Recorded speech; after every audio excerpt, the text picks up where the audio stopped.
Most Logic Pro users, including myself, will look for the plugins in a default place. You go to the folder, you scroll down, you search for the plugin that you're looking for, and then you click. Not only is that time consuming, but you could also have a plugin that could do a better job, or maybe that you forgot about. So I'm going to show you how to streamline your Logic Pro workflow simply by creating folders. Let me show you how. So we're going to go to Logic Pro at the top. We're going to click settings. We're going to go plugin manager.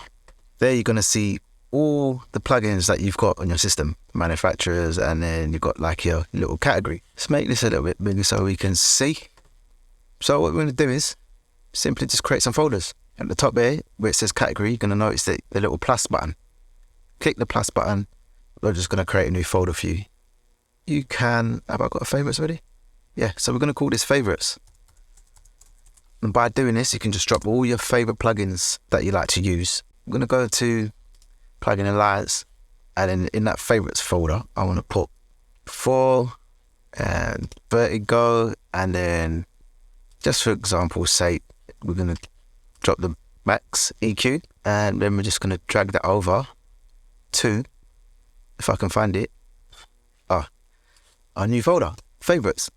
So when you click on favorites, you've got a favorites folder. You can do this for anything. For example, if you've got some new plugins, you can make a new folder, new plugins.